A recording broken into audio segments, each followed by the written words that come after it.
నమస్కారం నా YouTube family అందరికీ నా హృదయపూర్వక నమస్కారం.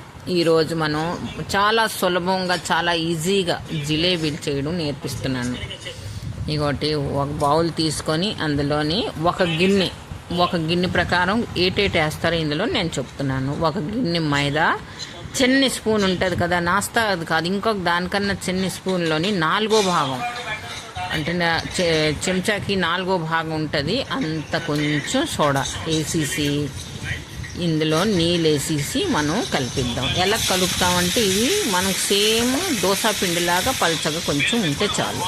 దోశ పిండిలాగా ఇది కలిపేసి మనం ఒక సైడ్ ఉంచుదాం అన్నమాట. ముందు ఇది శుభ్రం కలుపుతాం. ఇదంతా అన్నమాట. ఇంత ఈజీ కదా, మరి అడగొద్దు. మనం తింటే అనుకుంటాం ఎంత కఠినంగా ఉంటుందో ఇది, అందుకోసం ఇది వస్తుందో రాదో అనుకుంటాం, కానీ ఫస్ట్ క్లాస్కి వచ్చేస్తుంది. ఉండలు లేకుండా శుభ్రంగా కలిపేసుకోండి. ముందు కలిపేసుకొని దీనికి ఇప్పుడు ఇగో పక్కకు పెట్టిస్తాను అనమాట. నేను ఇది కనీసం ఒక 10 గంటల వరకు తెల్లారు చెయ్యాలంటే ముందు రోజు రాత్రే 8 గంటలప్పుడు 7 గంటలప్పుడు పులి 1 గంట ఎక్కువైనా పర్వాలేదు, కానీ తక్కువ అవ్వకూడదు.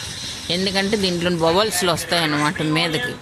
సరేనా? అది మనం ఒక పక్కకు పెట్టాను. రాత్రి నేను ఉంచాను. ఇగో తెల్లారింది. ఇప్పుడు దీనికి చీనీ కావాలన్నమాట. ఏ గిన్నె అయితే నేను చేస్తున్నానో ఆ గిన్నె, ఈ గిన్నెతోనమాట 2 గిన్నెలు పంచదార వేస్తాను. 1 గిన్నె నీళ్ళు ముందే నేను అనమాట కొలత పెట్టి ఉంచుకున్నాను, వేస్తాను. 2 గిన్నెలు పంచదార వేస్తాను. ఎంత మీరు అందుకే 1 గిన్నె చెప్పాను. మీరు ఎన్ని గిన్నెలు చేసుకుంటే ముందు చిన్న గిన్నెతో చేసుకొని చూడండి అని, దాని ప్రకారం మీరు ఎన్ని గిన్నెలైనా చేసుకోవచ్చు.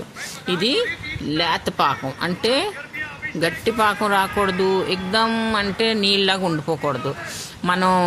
ఇలాగ మనం గులాబ్ జామున్ పాకం ఎలాగైతే ఉంటుందో అలాగ తీస్తే చాలు, అంతే. అంటే ఒక తీగ పాకం అంటారు దానికి. ఇలాగ మనం గరిటె కానీ మీద నెత్తామంటే పట్టమని కిందని పడిపోతుంది, అది అలాగ ఉంటుంది తీగ కొంచెం. అలాంటి పాకం అయితే చాలు. ఇంకోటి దీనికి మనం ఇప్పిసి చూస్తాం. 2వ రోజు అయింది. నిన్న 8 గంటలకు నేను పెట్టిన దాన్ని ఈవేళ 9 గంటలకు తీసాను దీనికి.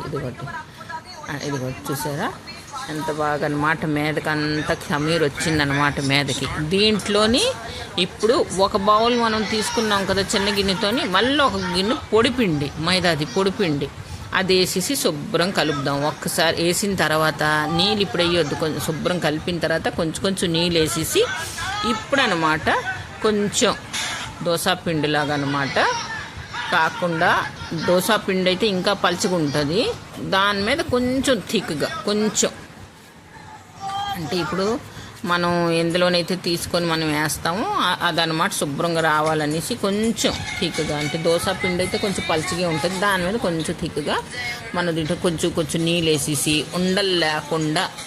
ఈ జిలేబీది అసలైన సీక్రెట్ ఏంటంటే ఈ కలిపిడిలోనే ఉంది. ఎంత బాగా మనం కలుపుతామో, ఎందుకంటే నిన్నటి బట్టి పులిసిపోయి ఉంది. అందులో నీ మీద వేసామంటే ఈ మీద పొరున్నదే ఇదనమాట కొంచెం మీకు క్రిప్సీ వస్తుంది, లోపలికి జ్యూస్ అనమాట లోపలికి వెళ్తుంది అంతను. ఇదే అందుకోసం మీరు ఎంత బాగా కలిపారంటే ఇది అంత మంచిదన్నమాట. చాలా కనీసం 5 నుంచి 6 నిమిషాల వరకు గట్టిగా రాయమని కలుపుతుండండి. కలిపిన తర్వాత ఒక్క చిటికెడు అంటే, ఎందుకంటే ముందు మనం సోడా వేసాం, ఇప్పుడు కూడా ఒక్క చిటికెడు సోడా మళ్ళీ వేసేసి ఇక్కడ మనం దీనికి కలిపేసి ఉంచుతాం ఒక సైడ్కి. అక్కడ నాది పాకం అవుతుంది. పాకం అయిన తర్వాత ఆ పాకంలో కొంచెం అనమాట రంగు వేద్దాం. యాక్చువల్లీ పాకంలోనమాట కేసర్ వేస్తారు, సఫ్రాన్ అంటారు కదా, కేసర్. కానీ నా దగ్గర కేసర్ లేదు, అందుకోసం నేనమాట ఫ్రూట్స్ కలర్ ఉన్నది, ఆ కలర్ కొంచెం వేసిస్తున్నాను. కొంచెం వేసేసి ఆల్మోస్ట్ అయిపోయింది నా పాకం. ఇప్పుడు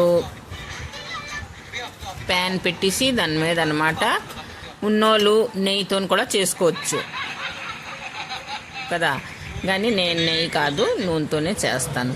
ఇప్పుడు దీనికనమాట నింపుతాను. ఇదిగోటి నా దగ్గర ఆశీర్వాద ఆటది ప్యాకెట్ ఉన్నది, దానికి ఇప్పుడు మెహందీ కోన్ అయితే ఎలా చేస్తారో నాకు వచ్చు, నేను చేసేసుకున్నాను. మీకు కానీ రాకపోయి ఉంటే నేను ఈజీ చెప్తాను. పాల ప్యాకెట్లు మన ఇంట్లోనే అవైలబుల్ ఉంటాయి. ఆ పాల ప్యాకెట్ శుభ్రం కడిగేసి లోపలికి అది కొంచెం ఎండిన తర్వాత మీద భాగం శుభ్రం కట్ చేసేసి ఒక సైడ్ది మీదని కట్ చేసి గ్లాస్ లోపల దానికి దించేయండి. దాంట్లో నీ మటీరియల్ వేసేసి, ఇప్పుడు ఏదైతే జలేబీ మటీరియల్ ఉందో అంత వేసేసి దానికి రబ్బర్ పెట్టేయండి. రబ్బర్ పెట్టేసి కిందనమాట మీకు ఎంత పెద్ద అంటే వలం జిలేబీలు కావాలో దాని ప్రకారం, నాకైతే కొంచెం వలం జలేబీలు వేస్తుంటాను నేను, పల్చకు కాకుండా. మీకు ఎలాంటి సైజు కావాలో ఎగ్దం సన్నము కాక వలం కాక అలాగే మీరు కట్ చేసుకొని మీరు శుభ్రంగా వేసుకోవచ్చు. ఇది 2 ప్రకారాలు, ఇది కోన్లాగా అయిపోయింది, అదైతే అయిపోయింది. లేదా మీకు చేయడం రాదు అంటే బజార్లోనమాట జిలేబీ బట్ట దొరుకుతుంది, మధ్యలో హోల్ ఉంటుంది దానికి, అది కూడా తీసుకొని మీరు వేసుకోవచ్చు. ఇదిగో పెనం మీద నూనె వేసాను, రిఫైన్డ్ ఆయిల్. ఇది మీరు కావాలంటే నెయ్యితో కూడా వేసుకోవచ్చు. ఇందులోనమాట రౌండ్గాను మీ ఎంత పెద్ద సైజు వేయాలంటే అంత పెద్ద సైజు వేసుకోండి. నూనె మనం వేసినప్పుడు చల్లగా ఉండాలి. ఇగో ఇప్పుడు నేను వేస్తున్నాను కదా, అలాగ కొంచెం చల్లగా ఉండాలన్నమాట. లావ్ అంటే హైలో ఉండకూడదు, మీడియంలో కూడా ఉండకూడదు, మధ్య రకంలో ఉండాలా. దాని నుంచి ఏటవుతుందంటే జిలేబీలు అనమాట శుభ్రంగా ఏగుతాయి. బాగా ఏగాల, సిమ్లోని బాగా ఏగాలి. ఇది ఏగితే కరకరలాడతాయి అన్నమాట. ఇంకోటి 2 సైడు ఎర్రగా చక్కగా ఏగాల.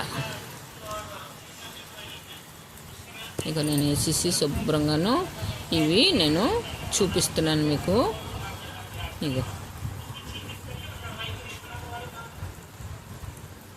అంటకుండా అవే బయటకు వచ్చేస్తాయి మనకి. ఎప్పుడున్నా వెడల్పుది కడాయో ప్యాన్ ఉంటే అందులోనే మీరు వేయండి. దాంతో ఏటవుతుందంటే శుభ్రంగా వస్తాయి.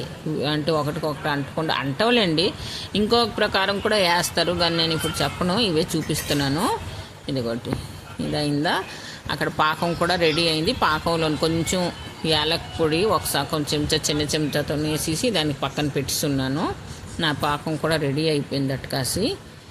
ఇక్కడ జిలేబీలు చూడండి, ఈ కలర్ వచ్చింది. ఈ కలర్ వచ్చినప్పటికి ఒక్కొక్కటి తీసేసి మనం ఆ పాకంలో వేసిద్దాం.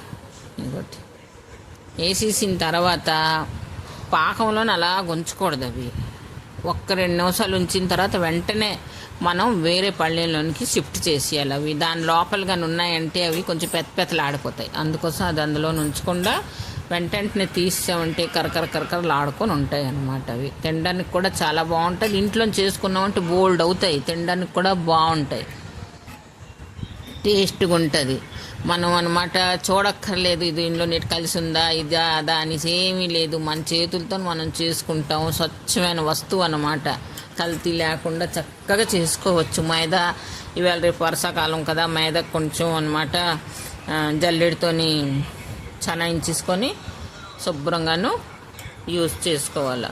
ఇదిగోటి ఎంత బాగా అనమాట వచ్చాయంటే మరి అడగొద్దు. ఏంటి లేదు, మీరే బాధపడక్కర్లేదు జిలేబీలు చేయడానికి. మీరు స్వయంగా మన చేతులతో మనం చేసుకోవాలి. చూడండి 1 నిమిషంలోని ఎలాగ రసం ఇలాగ వేసిన వెంటనే రసం అంతా పీల్చిస్తుంది అనమాట. చూడండి జిలేబీలు అన్నీ తయారయ్యాయి. మీరు కూడా ఇలాంటి జిలేబీలు చేసుకోండి. నేను ఒక జిలేబీ తీసి చూపిస్తాను, ఎంత బాగా రసం వెళ్ళింది ఇందులోపల. ఇగో చూసారా, ఇగో ఇలా శుభ్రంగాను మీరు చేసుకొని తినండి. సబ్స్క్రైబ్ చేయండి, ఛానల్కి లైక్ చేయండి, కామెంట్ చేయండి. ఇంకా మంచి మంచి వీడియోలతో మీ ముందుకు నేను వస్తాను. మీరందరూ నాకు ముందుకు తీసుకొని వెళ్ళండి. చూసారా ఎంత బాగా వచ్చున్నాయో. నాది ఫస్ట్ సారి కొంచెం ఇటు అటు అయింది, కానీ రెండోసారి మాత్రం చాలా బాగా వచ్చాయి. Subscribe please.